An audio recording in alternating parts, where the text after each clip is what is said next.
လူများစုရှောင်းနေကြလန်အစာကိုပိုင်လန်ကိုဖောက်ထွက်ဖို့ရွေးချယ်လိုက်ခဲ့သူတွေရဲ့ခီးကဘလို့များလဲဒီတစ်ခါမှတော့လေစိန်ခေါ်မှုတွေတော့များကြီးပဲဒါပေမဲ့အဆုံးမတကယ်ကိုတန်ဖိုးရှိရဲ့အကျိုးရလကိုပေးစွမ်းနိုင်တဲ့အဲ့ဒီတကူတော်ခရီးလန်းအကြောင်းကိုပြောပြချင်ပါတယ်你妈现在虽然没空一的库特拉比，对差别隆重的两个白色小么啦，但妈妈对的库的少破，没也木的呢变的两个月钱么啦。ဒီရွေးချယ်မှုရဲ့နောက်ကွယ်မှာဘာတွေရှိနေလဲဆိုတာအတူတူကြည့်လိုက်ကြရအောင် အဲ့ဒီမေခွန်ရဲ့အဖြေကိုရှာဖို့ပထမဆုံးအနေနဲ့ဖန်တီးသူတိုင်းလိုရင်ဆိုင်ရတဲ့အခြေခံအကြဆုံးရွေးချယ်မှုတစ်ခုကိုလေ့လာကြည့်ရမယ်။ဆိုလိုတာကလူများစုရွေးလေးရှိတဲ့လမ်းနဲ့တကူတော်ဖောက်ထွက်သူတွေရွေးချယ်တဲ့လမ်းအဲ့ဒီလမ်းနဲ့တွေရဲ့ကွာခြားချက်ပေါ့ ဒီလဲနှစ်ခုရဲ့ခွာချောင်းချက်ကတော့တော်တော်လေးရှင်းပါတယ်။တစ်ဖက်မှာကလမ်းကြောင်းရှင်းရှင်းလာစာမမှန်နဲ့တည်ငြိမ်တဲ့ဘဝကိုပေးနိုင်တဲ့တမားရိုးချက်အလို့အကွိုင်လမ်းကြောင်းရှိနေလေ။နောက်တစ်ဖက်မှာတော့ကိုယ့်အိမ်မက်ကိုအကောင့်အထည်ဖော်ဖို့အရာအားလုံးကိုစွန့်လွတ်ပြီးမရေရာတဲ့အနာဂတ်ထဲကိုခွန်ဆင်းရမယ်စွန့်ဦးတည်ခြင်းတို့ရဲ့လမ်းရှိနေတာပေါ့။ ဟုတ်တယ်လဆင်ဝင်ဝင်မန်ရှိနေတယ်ဆိုတဲ့အသည့်ကတော်တော်လေးကိုဆွဲဆောင်မှုရှိတာကိုလက်တလုံးစွန့်ရင်ပူပန်မှုတွေကိုဖြည့်ရှင်းပေးနိုင်တယ်လို့ဘဝကိုလည်းတင်ငင်စေတယ်အဲ့ဒါကြောင့်ပဲလူများစုဟာဆွမ်းစားရမယ့်လမ်းစာဒီလုံခြုံတဲ့လမ်းကိုပဲရွေးချယ်ဖို့ဆုံးဖြတ်လိုက်ကြတာပေါ့ ဒါပေမဲ့အဲ့ဒီလုံခြုံတဲ့လမ်းကိုမရွေးပဲကိုအိမ်မနှောင်လိုက်ဖို့ဆုံးဖြတ်လိုက်တဲ့သူတွေကတော့သူတို့ဘက်မှာဘယ်လိုပေးဆက်မှုတွေရှိနေလဲကဲဒီအပိုင်းမှာတော့အဲ့ဒီခီးရဲ့နောက်ွယ်တာဆွလွတ်မှုတွေအကြောင်းကိုလေ့လာကြည့်ကြရအောင် ကိုပိုင်လောင်းငန်းစသည်ဆိုတာနဲ့ကိုဟာအကုန်လုံးပဲကုမ္ပဏီရဲ့ CEO လဲကိုစိုက်ရင်ကိုင်လဲကိုနောက်ဆုံးတန်ရှင်းရေးလုပ်ရရင်လဲကိုပဲအသေးအဖွဲဆုံးအလုပ်ကနေအရေးအကြီးဆုံးဆုံးဖြတ်ခဲ့အထိရာအားလုံးရဲ့တောင်းကကိုပခုံးပေါ်မှာပဲရှိနေတော့တာ တကယ်ကိုပေးဆက်ရတာတွေကလူတွေမမြင်တဲ့ကွယ်ရမှာဗျာတငယ်ချင်းတွေအပန်းထင်နေတဲ့အချိန်မှာကိုကအလုပ်လုပ်နေရတယ်တခြားတို့တွေအိပ်စက်နေတဲ့အချိန်မှာကိုကအိမ်မက်ကိုအကောင်အထည်ဖော်နေရတယ်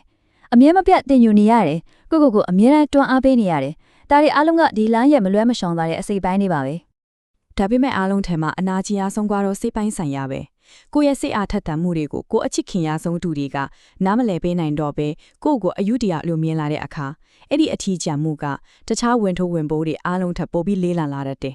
အဲ့ဒီလိုအထင်လွဲခံရနားလည်မှုတွေမရတဲ့အခါအထူးသဖြင့်ကြားရှုံးချိန်နေမှာပေါ့အရန်ကိုအထီးကျန်သွားတတ်တယ်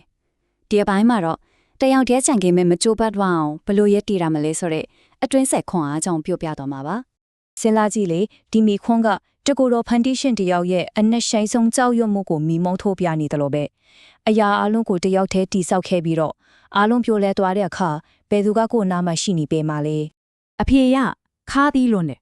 အမှန်တရားကဘယ်သူမှမရှိဘူးတကယ်အခက်ခဲတဲ့နဲ့ကြုံလာတဲ့အခါမှာကိုဘေးမှာဘယ်သူမှရှိမနေတော့ဘူးဆိုတဲ့အဖြစ်မှန်ကိုရင်ဆိုင်ရတတ်ပါတယ် ဒါပေမဲ့အဲ့ဒီမှာပဲအဲ့ဒီအမောင်မိုက်ဆုံးအချိန်မှာပဲတကယ်အမှန်တရားတစ်ခုကိုတွေ့လိုက်ရတယ်အားလုံးကဆွန့်ခွာသွားတဲ့အချိန်မှာကိုပြန်လဲကဲ့တင်လိုက်တဲ့တူးတဲ့သူဟာကိုယ်တိုင်ပဲဖြစ်တယ်ဆိုတဲ့ခံယူချက်အဲ့ဒါဟာဒီခေတ်ရဲ့တကယ်အနှစ်သာရပဲ အဲ့လီအတိကိုမကိုကားလည်းပြီးဘာမှမရှိတော့ဘူးဆိုတော့အတိကနေပဲအစွမ်းထက်တဲ့အတွေ့အခေါ်တခုမွေးဖွားလာတော့တာပဲအဲ့ဒါကတော့ဘာမှမရှိခြင်းဒါမှမဟုတ်သူညာဆိုတဲ့အချင်းတွေကိုခွန်အားတစ်ခုအဖြစ်ဘယ်လိုပြောင်းလဲသုံးလဲဆိုတာပါပဲလူအများစုကသူညာဆိုတာကိုကြောက်ကြတယ်နော်ကြာရှုံချင်းဘာမှမရှိတော့ခြင်းလို့မြင်ကြတာကိုဒါပေမဲ့ဒီစကားကိုတစ်ချက်ကြီးကျွန်တော်သူညာကိုချစ်တယ်တကယ်ကိုချစ်တယ်တဲ့ဒီခံယူချက်တစ်ခုတည်းနဲ့တင်ကြာရှုံမှုအပေါ်ထားတဲ့အမြင်ကိုလုံးဝပြောင်းပြန်လတ်လိုက်တယ်လို့ပဲ ဒီအတွေ့အခေါ်အသေးရသူညဆိုတာအဆုံးသက်မဟုတ်တော့ဘူးရ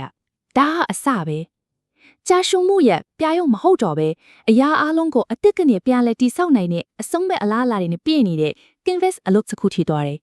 ဟုတ်တယ်ဒါသူညပဲလက်ထဲမှာဘာမှမရှိဘူးဒါကြောင့်အဆုံးရှုံးစရာလည်းဘာမှမရှိတော့ဘူးဒါပေမဲ့တစ်ချိန်တည်းမှာပဲတီးဆုပ်စရာဖန်တီးစရာအရာအလုံးကရှေ့မှာအပြည့်ပဲဒါဟာအဆုံးမဟုတ်ဘူးအခွင့်အလန်း အခုအန်အောစရာကောင်းတဲ့အပိုင်းရောက်လာပြီသူညာချီပဲဆိုရင်တန်ဖိုးမရှိဘူးဟုတ်တယ်ဒါပေမဲ့အရှိမ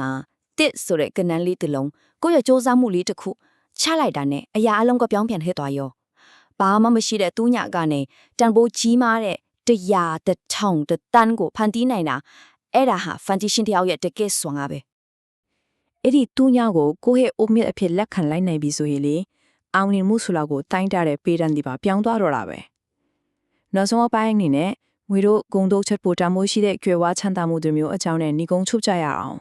မှန်တယ်ဒီလမ်းမှာလက်ခမှန်မှန်ဆိုတာကြီးကိုထုတ်ပြလို့မရဘူးဝင်ခွေရလည်းများတစ်ခါနင်းတလက်ထိနေနိုင်တယ်ဒါပေမဲ့လေ ကိုချွေးကိုဦးမောက်ကိုဖန်တီးမှုကနေရလာတဲ့ပထမဆုံးဝင်ငွေတစ်ချက်ကပေးတဲ့ခန်းစားချက်မျိုးကကုမ္ပဏီကပေးတဲ့လစာတစ်သိန်းထက်အများကြီးပိုပြီးတန်ဖိုးရှိတဲ့ပျော်ရွှင်မှုပို့ပေးနိုင်တယ် အဆုံးသတ်မှာတော့တကက်အောင်မြင်မှုဆိုတာဘာလဲဆိုတာကိုဒီစကားလေးကအားလုံးကိုအနှစ်ချုပ်သွားတယ်ကိုပိုင်လုပ်ငန်းကဝင်ငွေကနေတိများတိမရှိကြည်နူးပြီးပျော်မိတဲ့ဒါပါပဲ ဆိုတော့ဒီခရီးရဲ့အဆုံးမှမေကုန်းတစ်ခုပဲကြံတော့တယ်အခုသူညာကိုမကြောက်တော့ဘူးဆိုရင်အဲ့ဒီအုံမြစ်ပေါ်မှာဘလို့အိမ်မက်တွေကိုဆက်တင်တိဆောက်ဖို့အသင့်ထွနေပြီလေ